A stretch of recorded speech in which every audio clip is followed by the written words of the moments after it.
Hello, this is Ray Conti again from No Money Down Real Estate Investors with video number 2 on how to find these buyers. Once you contact the sellers and get the sellers to agree to selling their house below market value, then you want to find these buyers. The best way to find these buyers is to advertise no money down, no closing costs, free grant money for a down payment, right? That's how you get these buyers in. They're going to need at least a 580 or higher middle credit score.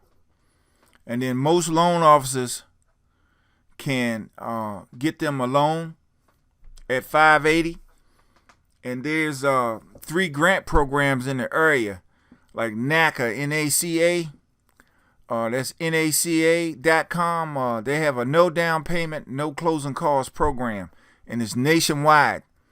They'll do free credit repair also. Matter of fact, they don't even look at your credit. They just look at how you pay your bills the last 12 months. And then all you're doing is getting them ready to pay full price for the house with no closing costs at the higher price. Example, the seller wants 100, but the house will appraise for 170, right? So you get the difference. Sounds easy. It is easy. But anyway, that's how you get these buyers' attention.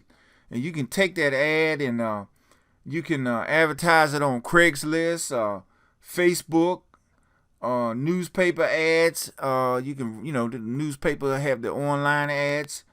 Your sphere of influence, everybody you know.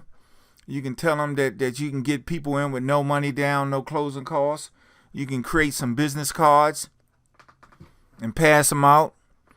You can let realtors know that you can help people with not perfect credit, 580 or less, and you do free credit repair. And they will give you people in the droves. And then, because most real estate agents, the people they work with, they need a 640 middle score or 660.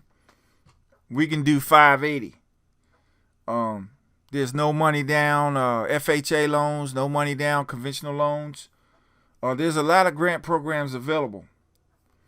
But that's how you get these buyers.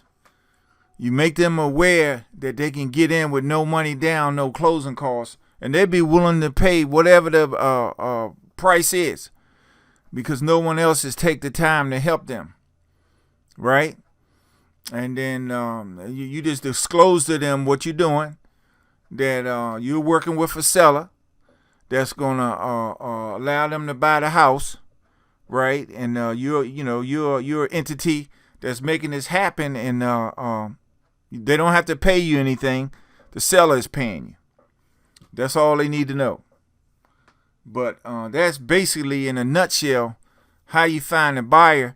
And then what you do is just write up a document, write up an offer, or you can call it a contract between you and the buyer, right? Because you already got a contract written up between you and the seller, right?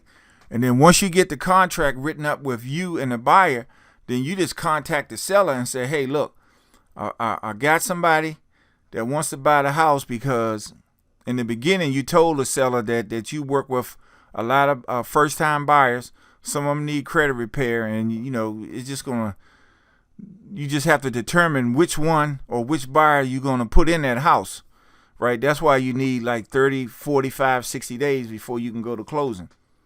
And then you just let them know, hey, we finally got the buyer. Right? And this is the price we need, to make this transaction. It's a higher price that we need to write it up for to make this transaction happen. Right? And the seller will agree to it. And then we just write up a new contract between the seller and the buyer.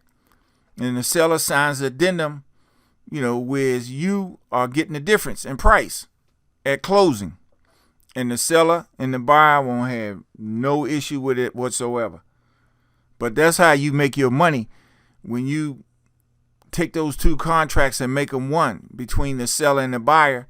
Then you have the seller sign that addendum with you getting the difference in price, and the seller don't care and the buyer don't care. And then the next video, we're going to talk about how to get this documentation to the title company so you can get paid. Thank you very much, and talk to you on the next video.